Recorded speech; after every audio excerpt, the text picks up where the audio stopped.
You tune into the Sportscast with Brian, Craig, and Jeff. Give you all the sports news you need. We give you outspoken thoughts about all the headlines. We talk baseball, football, hockey, and more.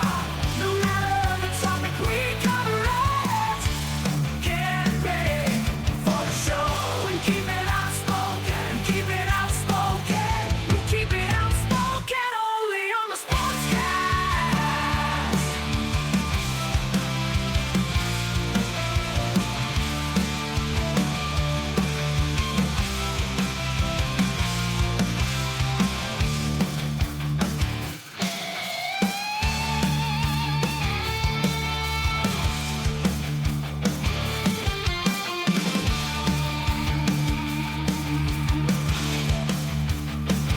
Tune into the Sportscast with Brian, Craig, and Jeff. Give you all the sports news you need.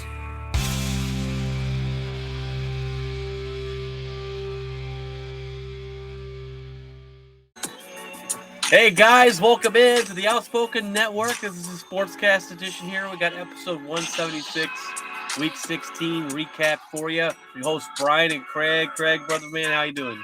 How you doing, sir?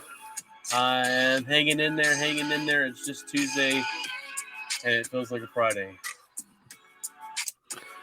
Yeah. Another week.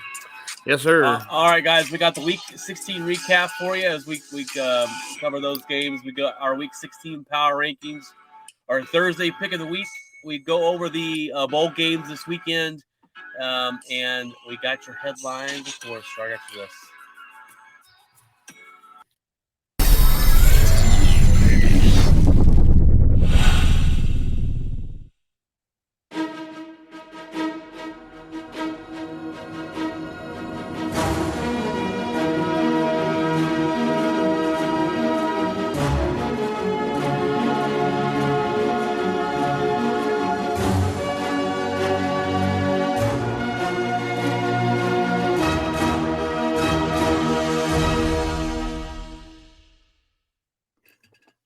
All right, guys, welcome in. I'm glad you're here with us. We hope you had a great, fantastic, Merry Christmas and Happy Holidays, and hopefully you're off this week. And a lot of people are, but we unfortunately don't have that kind of job when we are off. But back to work we go. How was your Christmas, Craig? Good. A couple days off and right back at it, but we're good to go. I feel you. I had a pretty good Christmas too. We're gonna have this weekend off too, so start the New Year's. So starting that off right.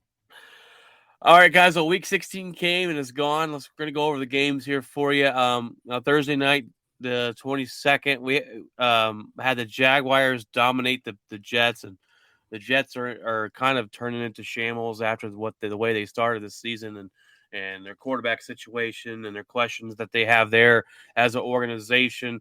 And then you got the Jaguars, who have kind of come on as of late. Trevor Lawrence is kind of looking like the guy that they thought he was going to be after they make the head coaching change over the offseason. They're both 7-8, but the Jaguars get the victory there, 19-3. Wasn't even a game. Yeah, and it appears they're getting hot at the right time because Tennessee is not. So they've taken the stronghold in the division, and so it looks like the Jags have the front run to punch their own way into the playoffs here. And about 5 weeks ago, that was not heard of. We were still thinking of the Titans, even though that they haven't been playing well. Absolutely. I picked the Colts to win at the beginning of the year. I thought Matt Ryan, but that was a whole. My Titan pick looked real good until about 5 weeks ago. Yeah, good now. If anybody had money on the Jaguars, then kudos to you because I did not. It looks like they're going to win that. And then Saturday was most of the games, which was a little weird for me. But Saturday we had the Bills dominate the Bears 35-13. Not really much to talk about. I mean, it was closer. I mean, the Bears were leading at halftime. So yeah, they were. It was 10-6 at half. Yeah. The Bills woke up in the second half. They scored 15 in the third and 14 in the fourth. So to kind of put that away, they're 12-3. Probably win that division. They win it. They win it if they win this week. It's automatic. It's automatic. Yeah. So. And the Bears fighting for that number one pick. They're up there Doing well. They're doing well for what they need. Browns and Saints. I wish you had a ticket bowl. Yeah. I thought Browns were going to win this one. Saints come back. I mean, we both picked the Saints to win this one. Yeah. But they were up 10-3 at half. Didn't look like the Saints were doing much. Let me look up Deshaun Watson's numbers because, my gosh, 15 of 30 for 135 yards and an interception. If you look up putrid in the wow. dictionary, there's a picture of Watson's football card there. Oh, terrible. And you got Andy Dalton was 8 of 15. They only threw the ball 15 times for 92 yards.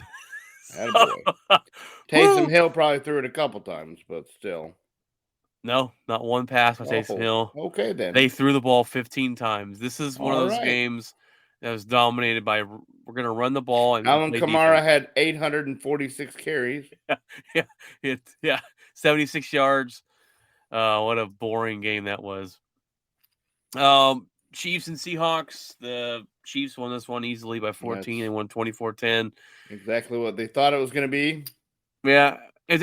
Seattle for a while we're like, holy moly, Seattle's looking good, and then they turned they've become the team that we thought they were to begin with. Yeah, it looks like Russell Wilson's playing for him still. Yeah. Ooh, get to that in a minute. Terrible. Whew. Vikings barely sneak by the Giants 27-24 as they get a 61-yard walk-off field goal. Which was good from about 66. Oh, it was right down the middle and down Main Street. Had 5 more yards to go. Justin Jefferson is a beast. Yeah. A beast. He is like 200 yards away from the all-time record in 1 year. I think he has to be in the MVP conversation, even though he won't be. He should be. Yeah. I mean, there needs to be the quarterback award and then the MVP who can't be a quarterback because it's going to a quarterback. Yeah. It's going to either be Mahomes or Burrow at this point because of the Hurts injury.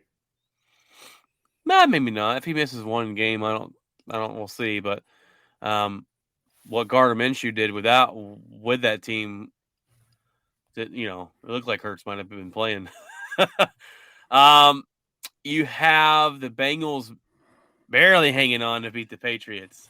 Yeah, barely hanging on. They were up 20-0 or 22-0 and ended up winning 22-19. 22-18. Did you see that that long pass that got batted down for the touchdown? Did you see that? Yeah. Freaking Mac Jones throws this long bomb. It's like 3rd and 20. He throws this long bomb to the end zone, and the Patriots wide receiver basically looks like he just bats it. I guess he can't come down with it, and he bats it forward. Well, the other wide receiver catches it and walks in for the end zone. I was like, oh, that was pretty insane play. The Bengals hang on to win. They're moved to 11-4, and we got the Lions. What a letdown! You're fighting for the playoffs. You've been stomping mud holes in people, and you go to Carolina. You allow 17 points in the second quarter. No, that's the problem. They didn't go to Carolina. They Yeah. didn't show up.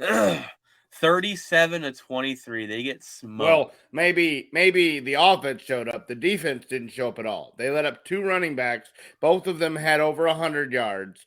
They were just gashing 30 yards a pop. I mean, handoff. I bet Sam Darnold didn't have 150 yards passing, and they still had 300 yards of total offense. Sam Darnold threw for 250. I don't know where, because I watched most of this game, and all I saw was running backs going for 15 and 20 a pop. You had 320 yards rushing. Yeah, 320 yards rushing. Jared Goff was a leading rusher for Detroit. Yeah. What? He had 15 yards. He threw for 355, 3 touchdowns. Which that was all in the back half of the game, because at halftime he had about 80 yards. At halftime, it was 24-7. Yeah. And I was like, what's going on with the Lions there? Insane. Ravens hold on to beat the Falcons 17-9. The Pro Bowl, they got a Pro Bowl quarterback, Huntley over there. What a joke. That's why we don't vote What for a that. joke. We picked the Texans, and we were right, as we both picked the Texans. They beat the Titans 19-14. 49ers stayed dominant as they 37-20 over the Commanders. First time they lit up 20 points since October. Yeah. They're mopping. They're mopping the floor, people. That team's gonna be tough to beat. I don't care what anybody says. Well, then we got your game of the week, and that is the Eagles fall to the Cowboys 34-40. Now let's get into this game real quick, because first of all, I just want an entertaining game, and we got that. Gardner Minshew looked like not the Gardner Minshew we know. He threw for 355 yards, 2 touchdowns. He threw 2 interceptions, which were great plays. They weren't these right to the defender kind of passes. The first one was a little bit.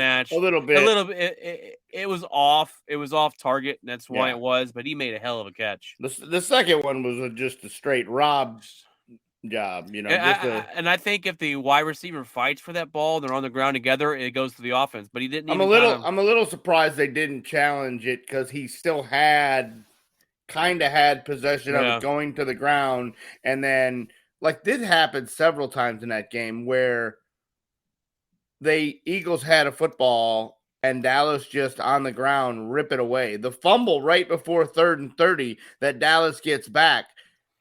The ref already says it's Philadelphia's ball, and then all of a sudden Biotish goes down to the ground and wrestles it away and comes out with the ball, and they're like, well, all right, I guess Dallas's ball. Sure. I mean, the ref had already pointed Philadelphia football, and then on the next play on 3rd and 30, Dak drops a dime in the bucket 60 yards over the top on a 9 route that T.Y. Hilton just burns Darius Slay, and the 31-year-old, the one-trick pony can still do that, I guess. Now, this game will be known for the 3rd and 30. You just said it. They gave up 3rd and 30. If they don't get that right there, it's almost kind of game over. And 4 interceptions or 4 turnovers. 4 turnovers. I mean, Eagles handoff that the guy just slings in the air. I mean, he's only fumbled once all year, and they didn't even really hit him. All of a sudden, he's just tossing the ball. It was just insane. Gardner Minshew played well. I mean, he had 2 passing touchdowns, a running touchdown. He played well. Miles Sanders only had 65 yards rushing. Devontae Smith had 113 yards. A.J. Brown had 103. Devontae Smith, I think, hurt us more than Brown did. Brown started. Devontae Smith went nuts the second half. Now, I got 2 things for you. My 2 takeaways from this game. Well, I got 3. 1, if Hurts plays, you'll probably lose this game. But my other 2 takeaways is this. You got to give Dak Prescott a round of applause. After he threw that interception, he threw that terrible interception. I was like, what is that? Yeah. He was almost perfect. He was actually perfect, they said on the radio today, in zone defense. He was 24-24 in zone defense. He came out and threw for 347 yards, 3 touchdowns. Fantastic. The rushing game for Dallas, they did rush for 115 yards. It didn't feel like they was that dominant. Dak Prescott was their second leading rusher. You got to give Zeke Dak. really got some yards that game. Pollard was really nowhere to be found. Nowhere to be found. He had 9 carries for 19 yards. Ezekiel had 55 yards on 16 carries. It seemed like he had more. He had those he had those punishing kind of runs. And that's been his job all year is those type of runs. CeeDee Lamb proved it again, 120 yards, 10 catches. So my takeaway is Dak Prescott. Which is crazy because he had 100 yards at halftime. If he plays this way, the Cowboys could be anybody. Oh, yeah. Secondly, that defense is going to have to do more than what it's done.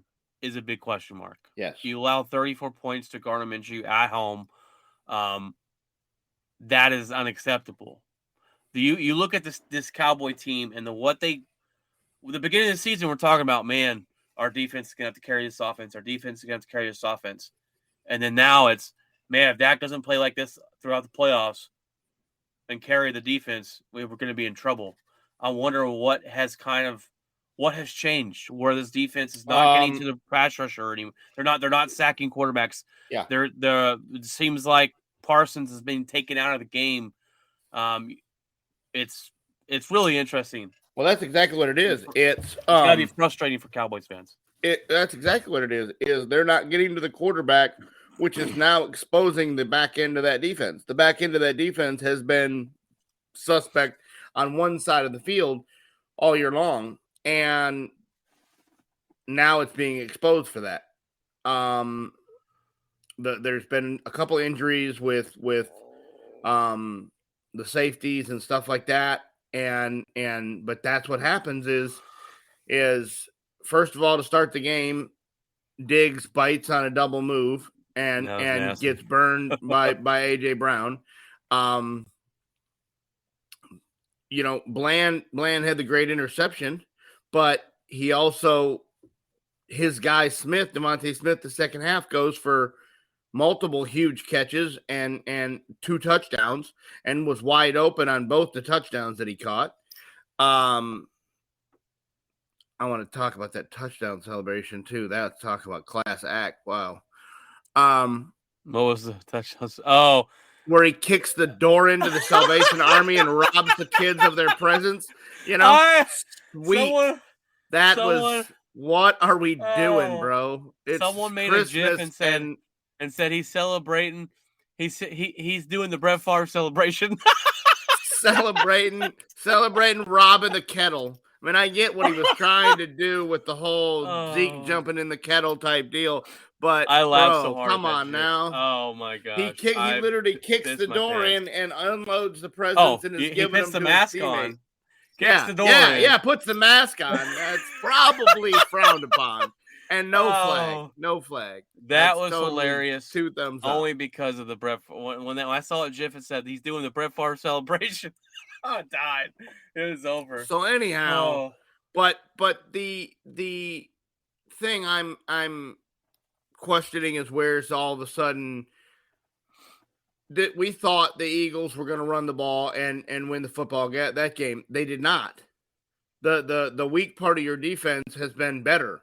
You've got the run kind of under control, and now all of a sudden we're just letting teams just throw the ball all over the yard, up and down the field. And I'm going to tell you right now, you're going to a place, the first round of the playoffs, that you do not want to do that.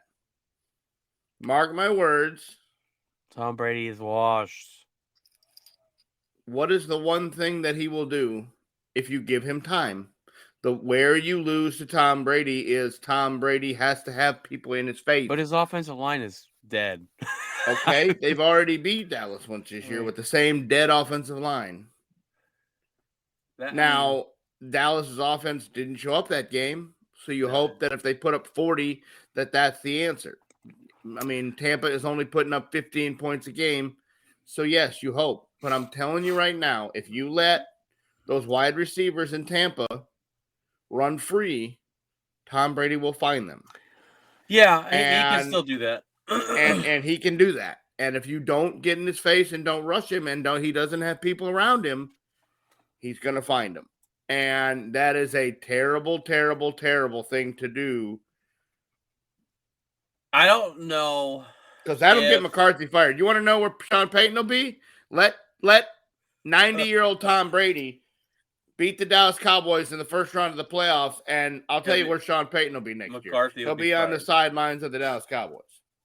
Well, here's the thing, and this may be a Cowboy mentality because I got another buddy of mine that said he's worried about facing Tom Brady. Don't. Tampa's terrible. If you cannot go into Tampa and beat Tampa the way they play this year, then it just wasn't meant to be because Tampa is bad. You should have no worry against Tampa. Now I know Tom Brady, but Tom Brady's They've never He's got to beat hang it up. Brady. Never. Yeah, but look how bad. I mean, come on. They're so bad this year. They might not even make the playoffs. Has anybody ever? There's a lot of teams in the NFL. I'm not sure any of them can say they've never beat Tom Brady. Never. He's worried about it. I'm like, it must be. I'm worried about it because of the wide receivers that can run free. You know, they have good wide receivers, and the quarterback that can still do his job can do it if you don't pressure him. But why? And that's what Dallas has done the last couple weeks. Why have they looked so bad then? Because people are getting pressure on him. People are rushing him. People are forcing him to throw throws that he doesn't make. And that was Dallas's. You know, Dallas only let up 19 in the opener, but they only scored 10 or 7 or 3, or I don't remember what it was. It wasn't very much. You know, Prescott breaks his hand. So, yeah, ideally, if you score 40, then I don't think that Brady can get the track meet with you. But no, look, I'm telling you that the perfect storm of how Tampa wins a football game and how Dallas is losing football games is exactly what's happening right now. I just see Dallas losing in the second round.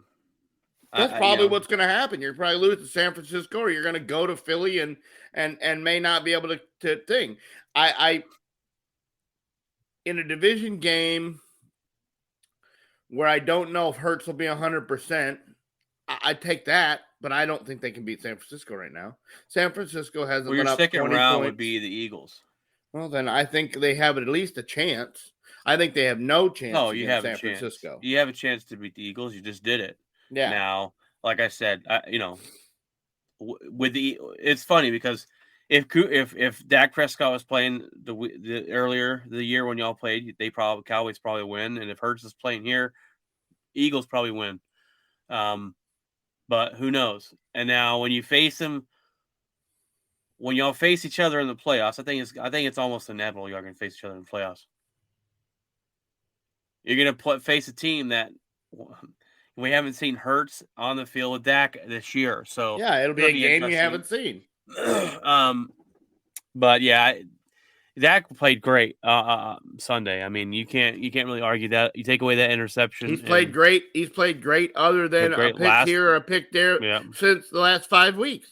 He's the only guy in all year who's thrown for 300 yards against Philadelphia. No one has thrown for 300 yards all season against Philadelphia. The first pick was ill-advised, and he just didn't think the guy could jump that high and just got lazy with it. But his recovery from it was amazing. All right, you got the Steelers in another horrible game, beating Raiders 13-3. Boy, talk about a team didn't show up. The Raiders were up 10-3 at half, and they gave up 10 points in the fourth to lose this one.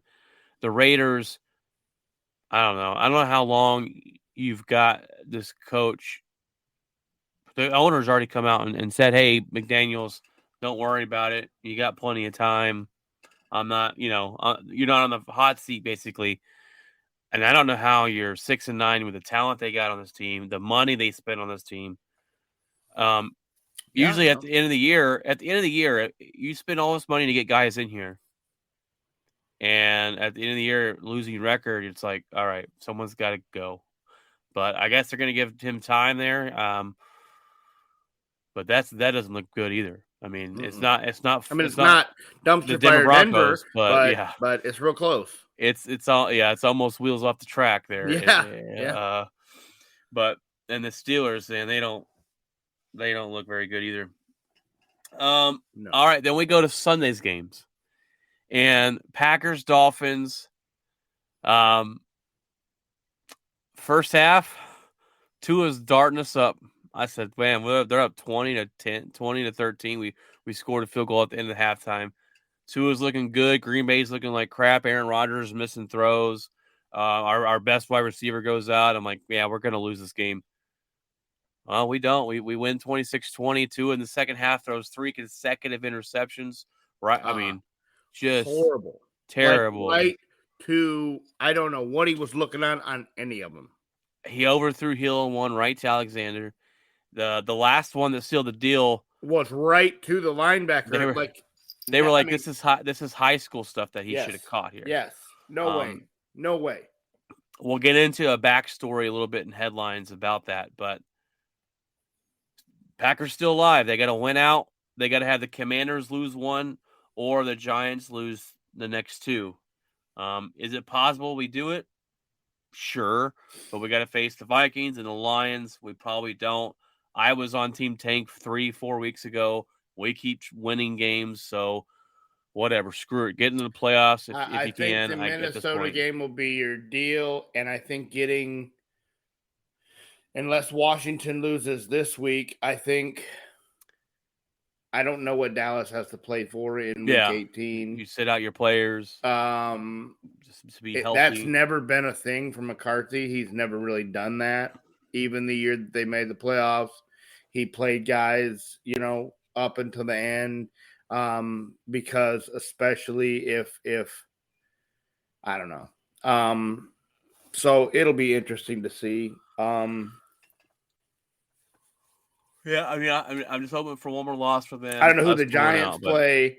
I don't know who the Giants play week 18. I know that I think they play Philadelphia this week, don't they?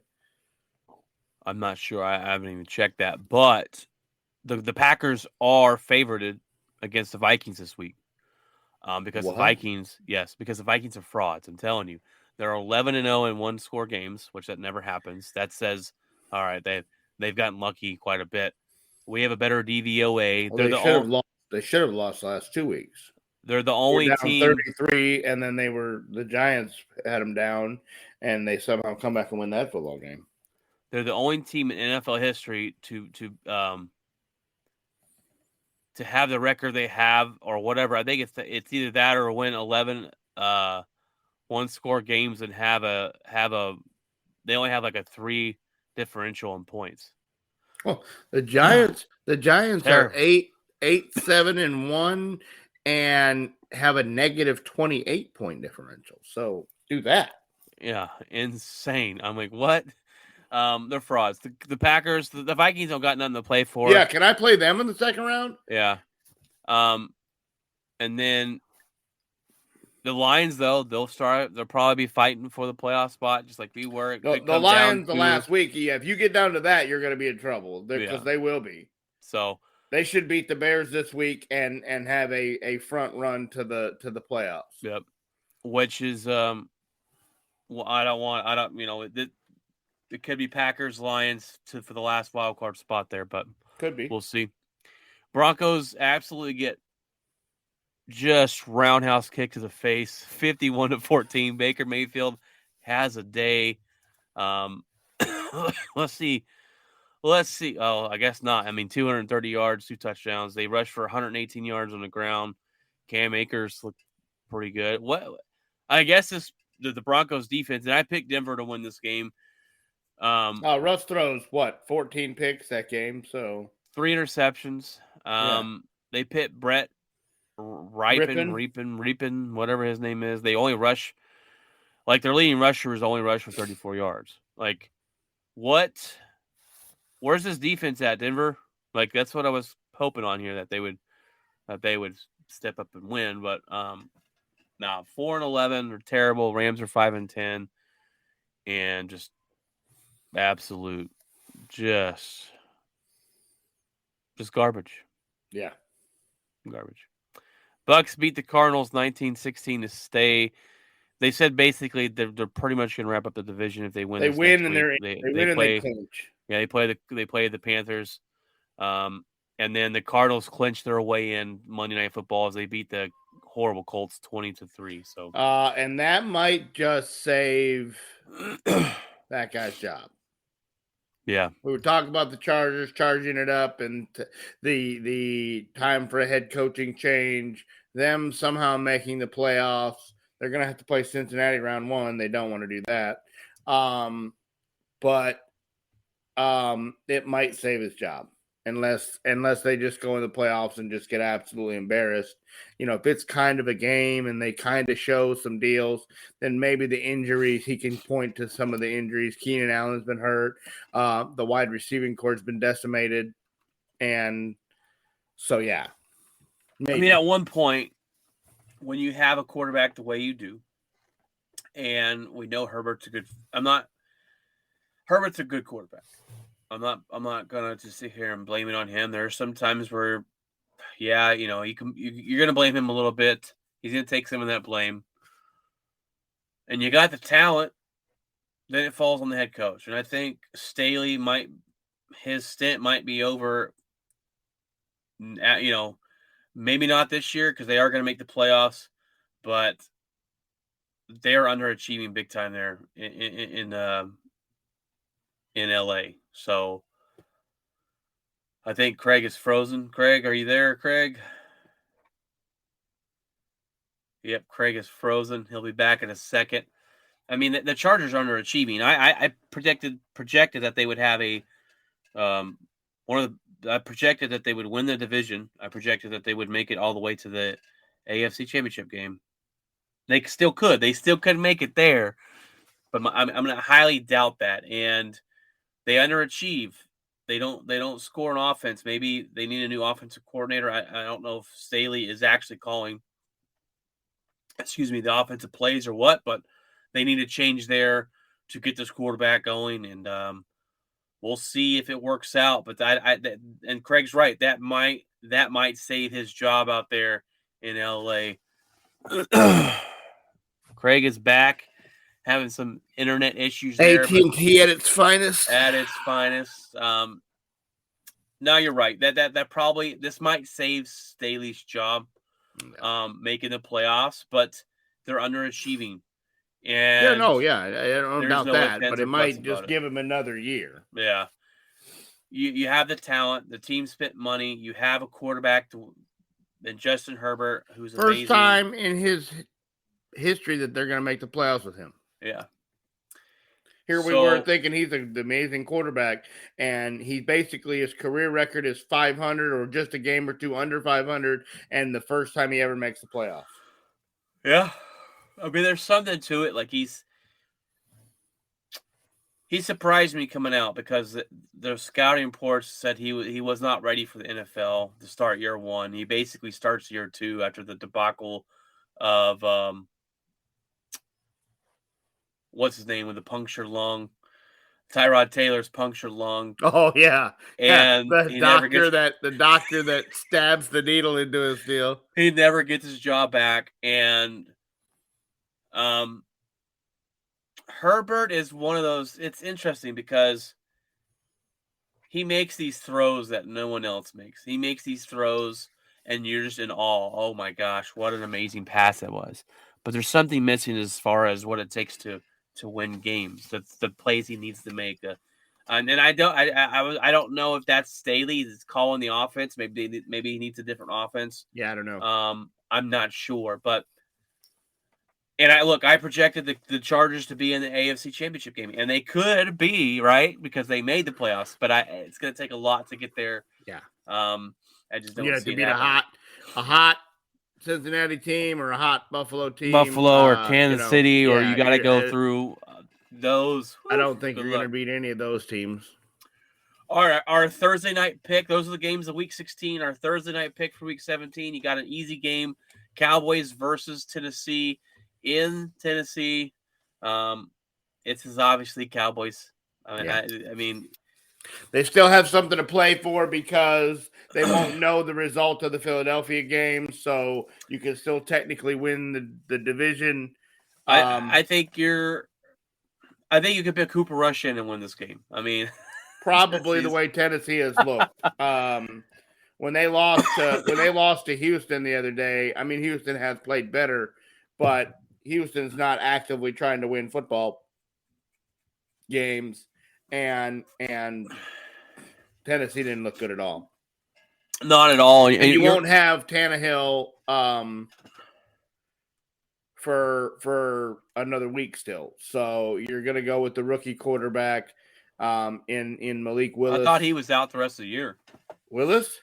No. Oh, no, Tannehill? Somehow he had ankle surgery, and they said he'd be ready for Week 18. Why? I don't What's the think point of that's a that? possibility. Well, I mean, a good division on the line, I guess. I mean, That's what they were saying because, of they were, they could still try to make the playoffs and win the division, but I just don't see it, especially if they lose this week and Jacksonville wins. I think that's over. So I don't, think you see him if that's the case. all right. It is time for the Week 16 power rankings. My teams, I didn't have much change.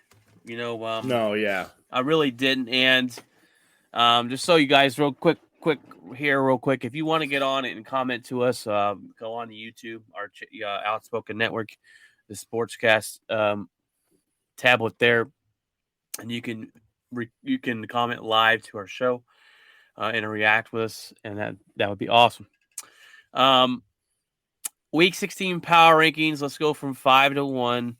The Bengals to me are at number 5. They're on fire right now. They stumbled away against the Patriots, but the Patriots have a good defense of Bill Belichick. They won the game still on the road in Foxborough, and I got them there at 5, looking strong going into the playoffs.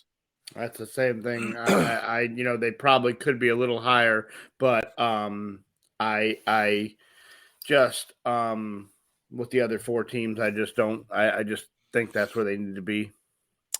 Number 4, I got the Chiefs. I got the Chiefs at number 4 there. They're looking good. Their defense still worries me a little bit. But Patrick Mahomes is doing his job, and they just, even when they look a little off on offense, they still find ways to win games. And I like this team, and I got them at number 4. I got Philadelphia with the quarterback injury and the defense kind of being exposed for the first time all year. You might have a blueprint on how to give Philadelphia some trouble. But they're still got 2 losses, and they're still going to be the 1 seed. So I have them at 4.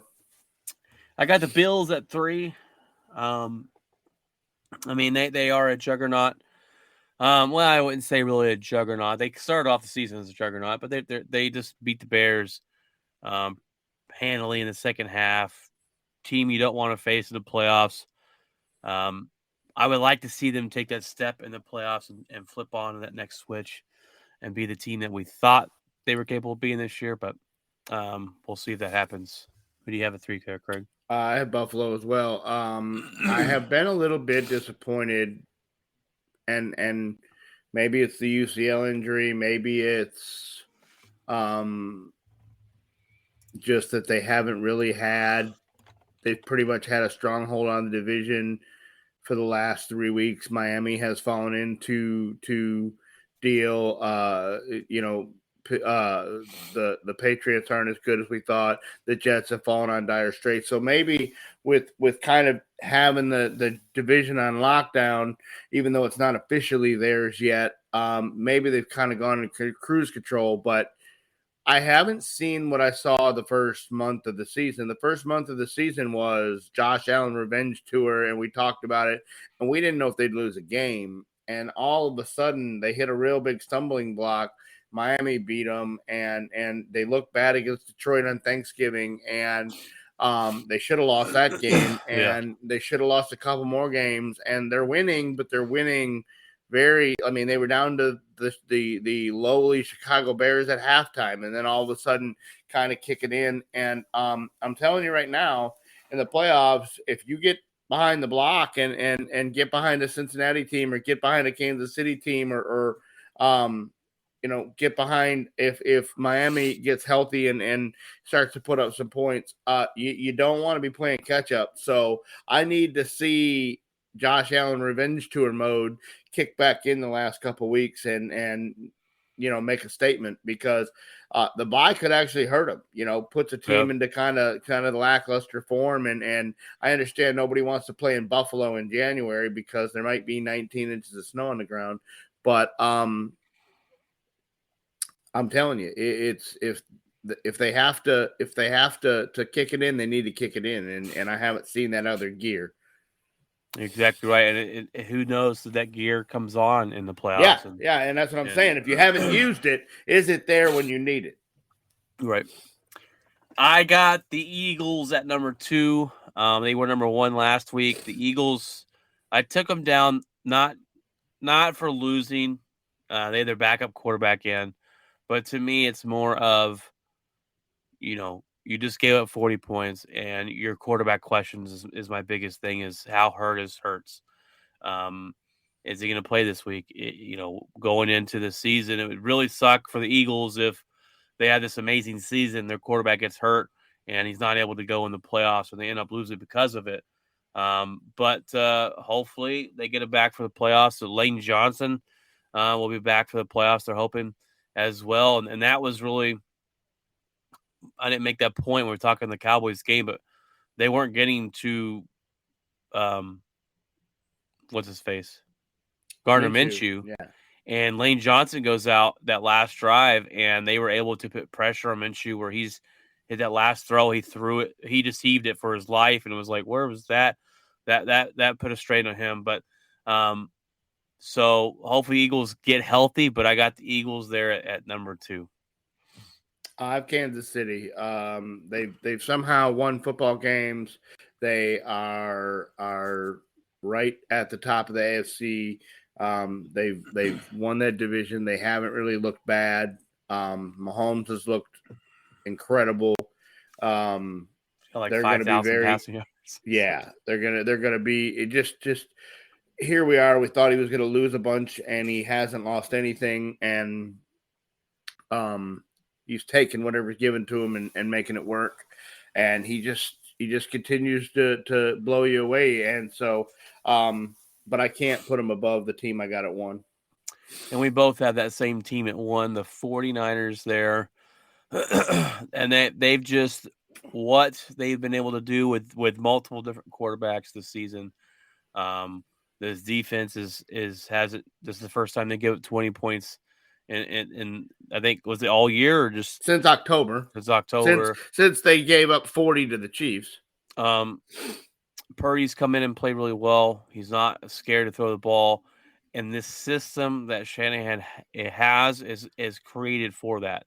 He's created a system, and it's kind of weird to think about because the go-to is if you don't have a good quarterback, you're not going to win games. And this guy's kind of created a system and built a team where he doesn't have to have a elite quarterback to win games. Jimmy Garoppolo is, to me, not an elite quarterback, but with Shanahan, his record's amazing. I don't know about Trey Lance, but Purdy's coming in there and stepped in there. 5-28 with quarterbacks not named Jimmy Garoppolo. And Purdy has he's 3-0 now. 3-0. So Purdy's looked good. Yeah. That means my record with guys named Trey Lance is not very good. Not very good. So I just like this coaching staff, this team, this defense, and they look to be really the number 1 team in the NFC, in my opinion. I'm hoping to see a 49er Eagle NFC Championship game. I think that would be a fantastic matchup because they haven't played each other. I go back to the 90s. Might be Cowboys 49ers. Yeah, in Santa Clara. Could be. You got anything to add to that? I mean, you got the 49ers there too, number 1. Yeah, no, they haven't let up 20 points, and ever since they got McCaffrey, which as soon as they got McCaffrey, I said that changed that whole team. And people called me crazy. You don't have the mysterious injuries. McCaffrey hasn't had a hangnail or a hamstring or all these things that showed up in Carolina. He's been there every week. He's been phenomenal every week. And that team is going to be a team's not a team you want to face in the playoffs. They're built for playoff football, defensively, offensively. They just haven't missed a beat. And honestly, if Garoppolo's ankle heals, I don't want to be Shanahan.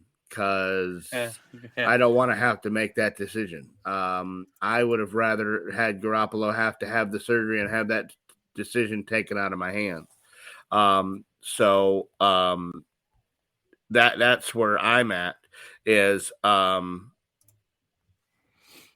don't want to have that decision in my hands because it's not one that we want to make. I mean, Purdy, he's looked amazing, and so that's the number one team, and we're ready to go. All right, there's your NFL Week 16 power rankings. Let's go ahead and look at the college football bowl games, and we're going to go through the important ones here coming up this weekend, because there's a lot of bowl games being played. There's a game being played now, but there are nobodies. You got Wednesday night. You have Oregon playing North Carolina. That might be a decent football game. You got Ole Miss and Texas Tech that night as well. And then you go to Thursday. You have Oklahoma, Florida State. And you got Texas and Washington playing. Yeah. That's the Cheez-It Bowl and the Valero Alamo Bowl. Cheez-It Bowl. The Cheez-It Bowl. Bowl. Friday, you have the notables is going to be Notre Dame and South Carolina, number 21 at 19. And then you have Tennessee at number 6 versus Clemson. And that might be a pretty good football game there. But Saturday is where it's all at, guys. Saturday is where it's at. Alabama goes and plays Kansas State, 11 o'clock. And what sucks is I'm going. Well, it doesn't suck because I like going to my brother-in-law's.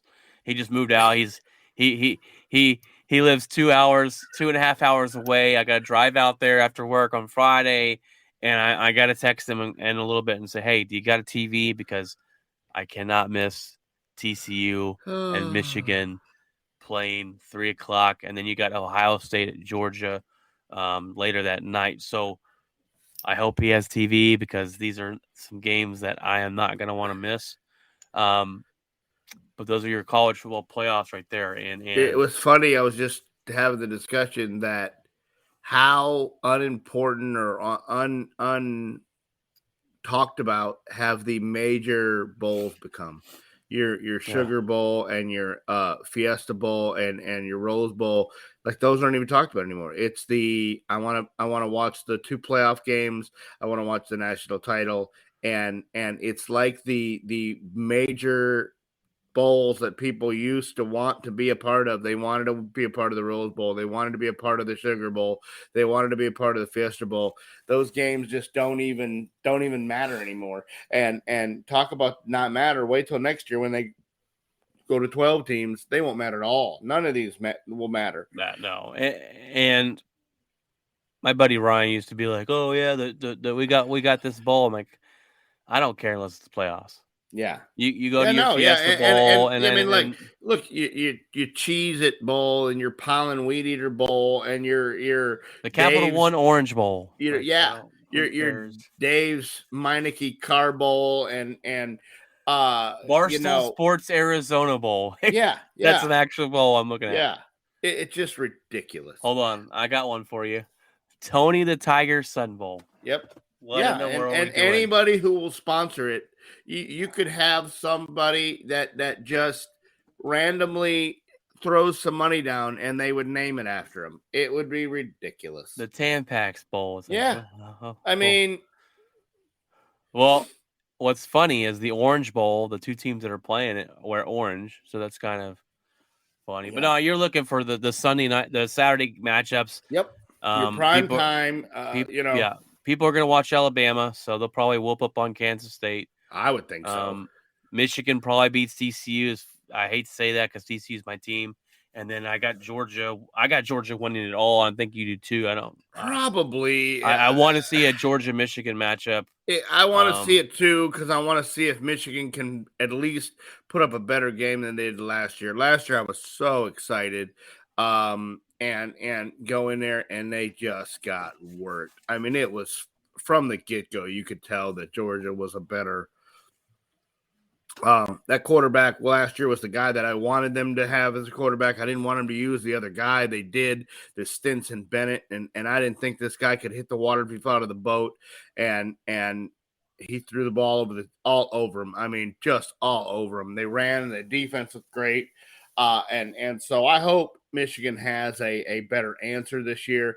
I just don't think TCU has faced a team like Michigan, the big, strong. I'm going to hit you in the mouth. I'm going to run the football for 300 yards. And if JJ McCarthy looks anything like he did against Ohio State, it's going to be over quickly. Now, hopefully, we won't be because leaving guys wide open. TCU is not a shootout at the OK Corral. You saw that at in the Big 12 championship game. And so we'll see. But I just don't – I expect Michigan to win by 14, if not more. Yeah, and if TCU does somehow win, I'm like, we're not beating Georgia. No, So- that you want to talk about an unwatchable game. If TCU goes and plays Georgia, that thing will be over in the first quarter because they've never played a team like that. Nope. So if anybody has anything for Georgia, it's Michigan and Michigan only. Because Ohio State does not. Real quick here, how do you feel about 12 teams in the playoff? I think it's too many. I think it's way too many. I think 8 was more than enough. Why don't we go 4 to 12? Yeah, it was like I think the 4 teams now wouldn't play. They'd have a bye, and they've already had a month off, and now you're going to talk about a week or 2 off. I think you're going to be playing into February. You're going to have the college football playoff that's going to run into the Super Bowl, and I just think it's too much. These kids, they're forgetting the reason they're really at school is not to play football or volleyball or basketball or whatever, and they're going to miss a damn month of the school year and just to play college football for the thing. I think you got guys that are sitting out because they want to go to the draft, and now instead of playing 1 game or 2, now they got to play 4 or 5. You're just increasing the chance for injuries. You're increasing the chance for something to happen and ruin these guys' paydays. And I just think you're going to see such a watered down deal by the time you get to it that it's not going to work. And I think they went too many. It could have gone 6 or 8. I thought maybe going to 6 to see what it looked like, and maybe 8. You're always going to have. I don't care if you have 2, 4, 6, 8, 10. It doesn't matter. Whoever is 11, whoever is 13, whoever is 15. It's just like in the NCAA deal. They've gone to 67, and 68 still feels like they should have got it. Well, at 68, you're going to be a 16 seed. And guess how many times they've won? They've won 1 game in 108,000 years. So stop telling me that you got screwed and you're going to win the whole thing, because you're not. Yeah, and whoever is at 13 or 14 next year and thinks they should have got in, you're not going to beat Georgia. You're not going to beat Michigan. So stop. Yeah.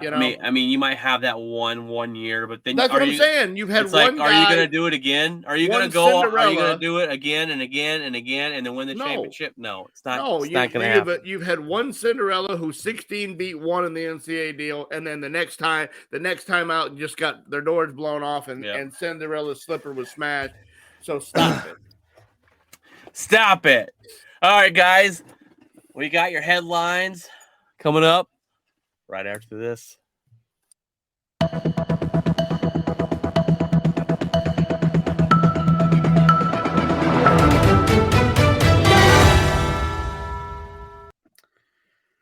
All right, guys. The headlines of the week. We got another Tua concussion. Craig, my buddy messaged me Sunday after the game and was kind of joking about maybe Tua had a concussion. Maybe that's why he sucks so bad. And it turns out Tua might have actually had a concussion. He's in concussion protocol. We went back and found the play. It was because he had to tell of 2 halves of Tua. And I have the numbers here for you. Okay. In the first half, I told you when we talked about earlier, Tua was killing it. His numbers in the first half, he threw his 9 of 12. 229 yards, 19 yards per attempt, 1 touchdown, 0 interceptions. He gets tackled the very last play of the first half, and when he falls down, his head smacks the ground real hard. He comes out the second half, 7 of 13, 81 yards, only 6 yards per attempt, 0 touchdowns, and 3 interceptions. Yeah, I'm aware. I don't know what to say. How many times is this guy going to get concussed and be put back out on the football field? Yeah. The NFL.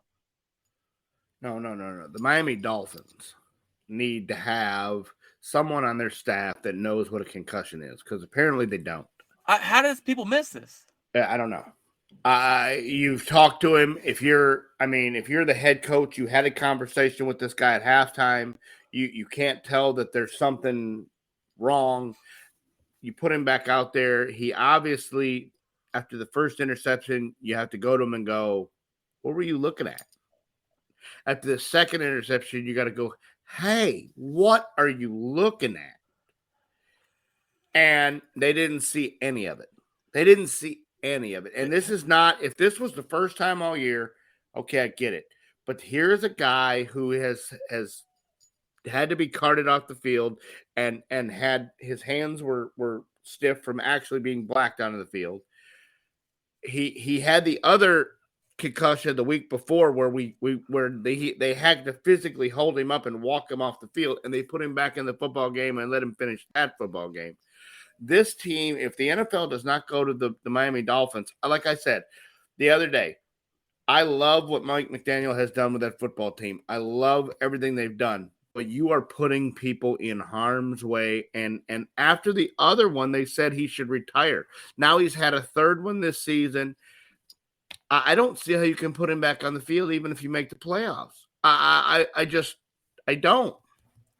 And I wasn't, when I said earlier, let me clarify. The NFL, I wasn't meaning the NFL as an issue. I'm saying the NFL has to come in and punish this Dolphins team. Take away a draft pick. They need to set their foot. They need to set that line right now. Yeah. This is absolutely not okay. You've already done it once. I've already gotten a concussion doctor fired. That guy took the fall the first time. So who's going to answer this time? They have to do something. I'm not talking about firing the head coach. They fine him, take away a draft pick. This is serious. And I don't know how you don't see that play and the guy up there that's watching go, hey, buzz in, stop this play, check out Tua, get him off the field, because you can clearly see this play and his head just whips on back, smashes. And you had the whole halftime to be able to look at him. Yeah, the whole halftime. Time to be able to look at him and get a ding. And looks absolutely Jekyll and Hyde. I mean, yeah. I thought, and we shouldn't have won the game, but I go, well, after seeing the first half, I go, wow, this guy's killing us. And he comes out the second half and we call him Tua Claus over here because he's handing out Christmas presents. Yeah. Oh, and just gift wrapped. I mean, just not even close. Wide receivers not even in the screen. I just saw a bunch of Green Bay jerseys was all I saw in every one of those interceptions. I was sitting there with my dad watching the game, and I'm looking at him and going, what? Yeah, it was. Yeah. I lose my fantasy football playoff by 11 points because Tua gave away 6 on 3 picks. Here we go. Thank you, sir. And then Aaron Jones decides, I don't know where he was, maybe back in Green Bay. He has an ankle injury that they. Oh, well, thanks for that bit of information. Yeah. That'd have been good to know. I actually didn't know that until the game started, and I was like, why are we not running Aaron Jones? And my buddy texted me. They were on the 1 yard line and they threw the ball. I'm like, this isn't right. He's nursing an ankle injury. Headline number 2, rumors are that the Jets will move on from Zach Wilson after the season. And 2 years? You're going to give this guy 2 years? So confused. And it hasn't been 2 years of straight trash football. It's been he played 2 games, you didn't like him, you benched him. You brought in someone else, you didn't like him, you brought back in Zach, you killed the guy's confidence, and now after 2 seasons, after drafting a first-round draft pick, you're going to get rid of him? And the organization's not even talking the same, because when you asked Robert Saleh's like, oh, we're not ready to move on from him. But he won't be active for Sunday's game. He'll have a hoodie on. What? Like, you're completely contradicting yourself. You're saying you're not going to move on with him and that you're going to get him the they're gonna get him spun up and get him taught up and get him the work that he needs. But he's gonna have a hoodie on and he's holding a clipboard like that. To me, Mike White and Joe the guy Blow, for the Ravens, like, Joe Flacco over there are not Zach Wilson. So I don't know. this is how an organization continues to be bad. Yes. And this is how a head coach, a general manager loses their job. Yep. And this is how teams get a number 2 draft pick for a number 5 or number 6 draft pick, pay nothing for him, and turn him into a good quarterback. So watch out for whoever grabs him and see if they can get him for nothing. Someone will pick him up for nothing, and they'll and maybe he doesn't have anything, but 2 years. But 2 years is not after messing with his mental, like the way they have benching him. Well, he's been hurt too. He had the shoulder injury. He's been hurt, and he's not. I mean, the locker room doesn't get along up there with him. Well, let's be honest. The Jets aren't like a great organization. They don't have he didn't come into a playoff type organization and be terrible at football. Yeah, you're exactly right. So I just think it's too soon. And I mean, Trevor Lawrence didn't look great the first 20 games of his career. Well, I'm like, were they benching him, and were they? They didn't like, go on. They didn't move on from him. Insane, absolutely insane. Denver Broncos fire their horrible head coach, Nathaniel Hackett. The wheels have finally fallen off there, and the dumpster is on fire. Broncos country, let's ride. Let's ride. And I love all the GIFs. Those GIFs are just freaking fantastic. You got the memes going. They fire him after the big blowout. My point is why not wait 2 more weeks and just get rid of him? I just don't understand what's going to change in the next 2 weeks. You're not gonna. Whoever you're putting in now is not going to be your head coach next year. It's his first time being a head coach. But the biggest question on Christmas Day, get fired. Yeah. The biggest question is who's next? And they know they can't get rid of Russell Wilson. So who's going to sign up for that dumpster fire of a terrible quarterback, a defense that's supposed to be good, but just let up 51 to Baker Mayfield? And the team is imploding. Like Jerry Jeudy made a comment the other day. He's like, Russ told us that this was just God testing us. He goes, well, God's not the one that threw 4 picks, and God's not the one that there's Patrick in SpongeBob things making fun of. He said, and I'm like, oh, okay. I mean, when your own wide receivers are like, no, it's you. Dude, it's you and the people on the sideline, like the offensive linemen are coming over and they're having to be held back because Russ is going over there and saying something to him, and they just want to kill him. Like, I'm half tempted to think that these offensive linemen just went, "Oh, have fun with that, Russ," and let him go through and smash Russ. I mean, this is a absolute train wreck. I saw from the word go. Talk about a guy who's had multiple concussions. I saw something today my buddy sent me. It was a Nathaniel Hackett response of, I don't know what you want me to do with a quarterback that's got more bathrooms in his house than touchdown passes. Yeah. Yeah. Oh, great. No, you're right. I mean, the team, I've never seen a team talk like their quarterback like this. It's been happening all year. Yelling at their quarterback. You have wide receivers. Yeah, there's a wide receiver on Sunday. He's like, throw me the ball. He's waving his hands, and he throws it way over his head to someone else. And the guy's like over here going, like, what are you doing? It's absolutely insane on how bad Russell Wilson is. And the Denver Broncos have put themselves in a hole. They can't get rid of this guy. If they were to cut him, they would be dead. Dead money would be like it's like $100 million. Through the roof. Yeah, it would be salary cap suicide. In years from now, too. You let him go in 2 years, it's $80 million. If you unless they can find a trade partner and offset I'll pay this much and you pay this much. they're never getting rid of him. It And it might be worth it just to cut him, well, it's eventually going to cost Elway his job if it hasn't already. It's eventually. I mean, obviously, it costs Hackett his job. If you're Sean Payton, I don't know if you want to sign up and tarnish your legacy like this. yeah. Um, I'm not signing up for Russell Wilson. No, not like this. I mean, right now, if you're Pete Carroll, you're looking like a genius. You're looking like you moved Pete on. Carroll's laughing himself all the way to the bank. Ha ha! I got a bunch of draft picks for that guy. Yeah. This polished turd is what this guy turned out to be. Insane. I just don't get how it went that bad so fast. That quickly, yes. I just don't. Yeah. It's the bottom has fallen out. I mean, every year, Russell Wilson, you're looking at Russell Wilson going, yeah, this is an elite quarterback. It's an elite quarterback. And then when then they weren't doing that bad, or he wasn't doing that good, and you're like, well, he's on the Seattle. They run the ball a lot. They don't let him throw. And my gosh. Maybe there's a reason they didn't let him throw. Yeah. They saw what he was working with. J.J. Watt announces today that this will be his last season in the NFL.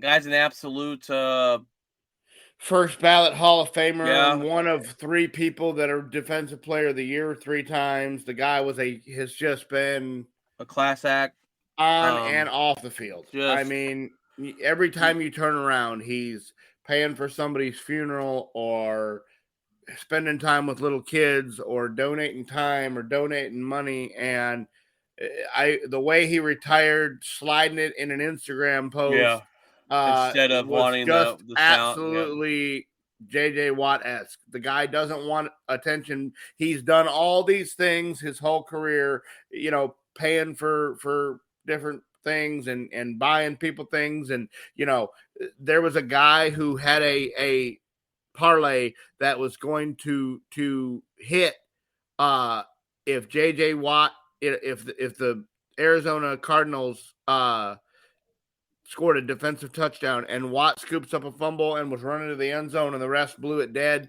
and he puts a Instagram post out that just cost me $10,000 in a parlay. And although Watt's not huge into sports gambling or anything like that, the guy says, tells the guy, send me the ticket, and he sends him the ticket, and the next thing you know, he Venmos him $10,000.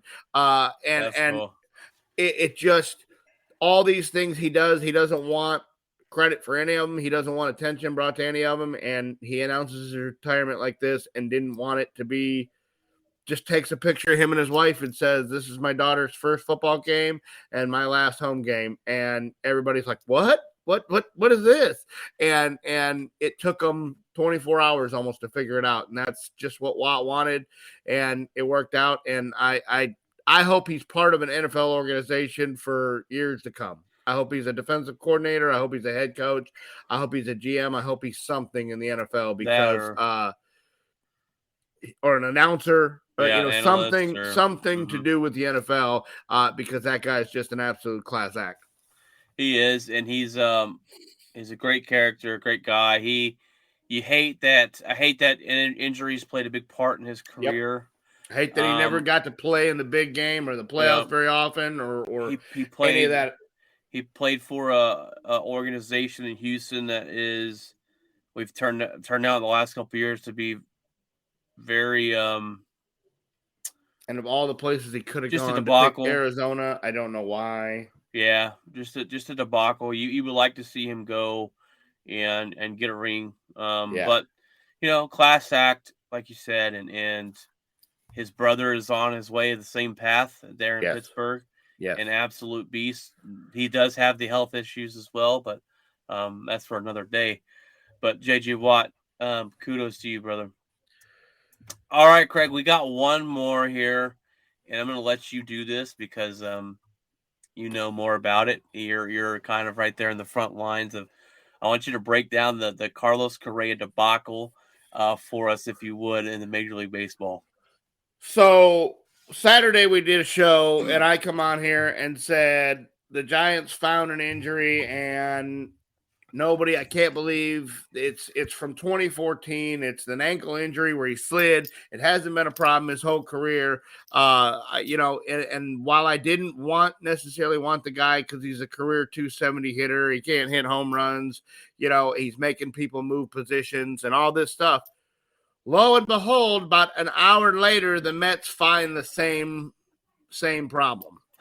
Yeah, literally. And we turned off the podcast, and I'm like, Mets have what? Yeah. And so here we are back to square one where the Mets are like, I don't know if we can give you this much money. So there's something that has come up in this injury where we think that it's going to start to become a problem. He's going to start to miss baseball games because of this. Either the site of the wound is brittle, or there's the chance of an infection, or there's chances of something for for two teams. And all San Francisco wanted, they didn't immediately say like the Mets. The Mets have automatically said, we're not going $315 million for 12 years with this injury. We'll redo it. We'll restructure it. The Giants, all they wanted originally was time to go talk to another doctor, to go say, hey, listen, are our concerns valid or not? And Scott Boras said, nope, we're not doing it, and pulled the deal. The Mets have basically said, we're not paying you that. So you can restructure or you can take a hike. And I think what this is going to come down to is you're going to find a team. I don't know who it's going to be. The Mets are confident that they can get it worked out, they said.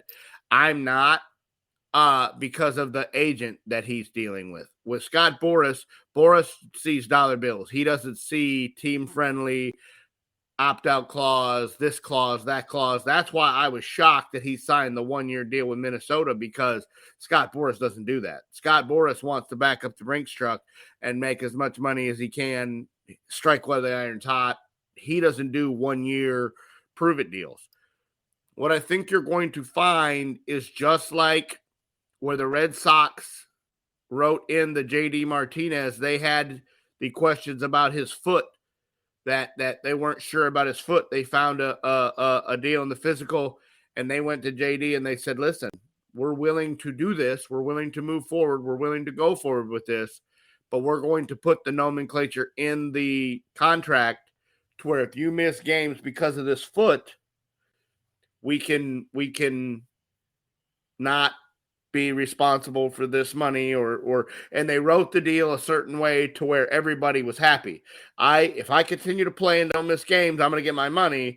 But if I miss a ton of games because of this foot injury, I take a less amount of money.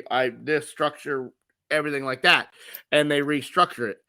I think that's what you're going to have to see for a team for Correa, because now that two teams have found it, every doctor is going right to that ankle and looking at it. That's the first thing they're looking at. And he will never pass a physical with everybody looking at it. With two teams that found the same and have the same concerns and are going to the same specialist and calling these surgeons and calling this and that, I don't foresee a team just overlooking it and going, all right, Carlos, sign on the dotted line for $300 million.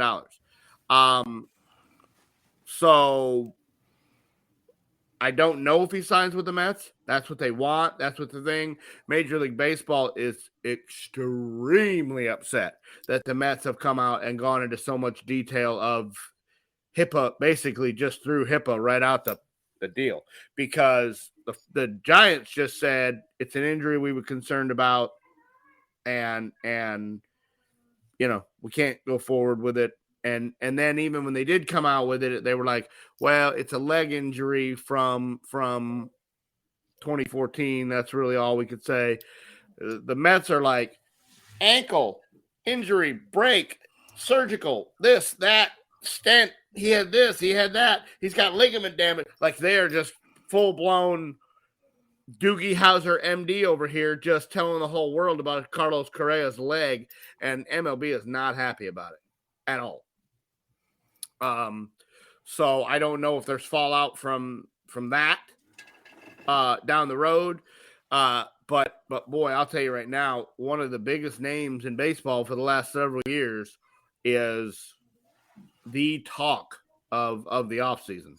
And it'll be very interesting to see where he lands and the amount of money that he lands, and to be able to watch the season that he has and whether he misses games because of whatever he's got going on. Yeah, it's very interesting. I don't think we've ever seen anything like this. And you do want that stuff kind of on the hush hush. You don't want the Mets out there blabbing about the exact details of everything. But be Nathan interested to Eovaldi see. just signed with the Rangers for 2 years and $34 million. Who did? Nathan Eovaldi. Why does he sound familiar? He's a Red Sox. Well, he was on the Red Sox pitching staff for the last several years. He sounded familiar. Red Sox and yeah, he was on the Boston's World Series team. So he's old.